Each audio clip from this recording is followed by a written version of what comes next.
Pampady Nehru college വിദ്യാർത്ഥി ജിഷ്ണു പ്രണയുടെ ദുരൂഹ മരണത്തിൽ ഇതുവരെ നിജസ്ഥിതി കണ്ടെത്താനായിട്ടില്ല. സംഭവത്തിൽ ഉത്തരവാദികളായവരെ കണ്ടെത്തിയിട്ടും നടപടി വൈകുന്നതിൽ വലിയ പ്രതിഷേധങ്ങളാണ് ഉയരുന്നത്. 48 മണിക്കൂറിനുള്ളിൽ പ്രതികളെ അറസ്റ്റ് ചെയ്തില്ലെങ്കിൽ സെക്രട്ടേറിയറ്റിന് മുന്നിൽ സമരം ആരംഭിക്കുമെന്ന് ജിഷ്ണുവിന്റെ മാതാപിതാക്കൾ കഴിഞ്ഞ ദിവസം വ്യക്തമാക്കിയിരുന്നു.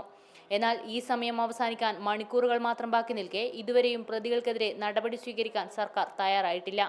ജിഷ്ണുവിന്റെ മരണം BJPക്ക് പിന്നാലെ UDF കൂടി ഏറ്റെടുത്തതോടെ സർക്കാരിനെ പ്രതിരോധത്തിലാക്കിയിരിക്കുകയാണ്.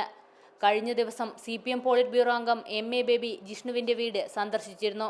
സംഭവത്തിൽ സർക്കാരിന് ചില പാളിച്ചകൾ പറ്റിയിട്ടുണ്ടെന്ന് MA ബേബി തുറന്നു സമ്മതിക്കുകയുണ്ടായി. അന്വേഷണത്തിൽ അട്ടിമറി നടന്നിട്ടുണ്ടെന്നും അറസ്റ്റ് നീളുന്നതിൽ ഗൂഢാലോചനയുണ്ടെന്നും വിമർശനം ഉന്നയിച്ചുകൊണ്ടാണ് പ്രതിപക്ഷ സംഘടനകൾ രംഗത്തെത്തിയിരിക്കുന്നത്. അതേസമയം മുഖ്യമന്ത്രി ജിഷ്ണുവിന്റെ വീട് സന്ദർശിക്കുമെന്ന് അറിയിച്ചിരുന്നു. എന്നാൽ പ്രതികളെ അറസ്റ്റ് ചെയ്തതിനു ശേഷം മുഖ്യമന്ത്രി വീട്ടിലേക്ക് വന്നാൽ മതിയെന്നാണ് ജിഷ്ണുവിന്റെ അമ്മ മഹിജയുടെ നിലപാട്. നടിക്കെതിരെ ഉണ്ടായ ആക്രമണത്തിലെ പ്രതികളെ ദിവസങ്ങൾക്കുള്ളിൽ പിടികൂടിയിട്ടും ജിഷ്ണുവിന്റെ കൊലയാളികളെ പിടികൂടുന്നതിൽ സർക്കാർ മൗനം പാലിക്കുകയാണെന്നും ഇവർ ആരോപിച്ചിരുന്നു. പ്രതികളെ ഉടൻ പിടികൂടിയില്ലെങ്കിൽ ശക്തമായ സമരവുമായി മുന്നോട്ടു പോകാനാണ് ജിഷ്ണുവിന്റെ മാതാപിതാക്കളുടെ തീരുമാനം. റിപ്പോർട്ടർ, കോഴിക്കോട്.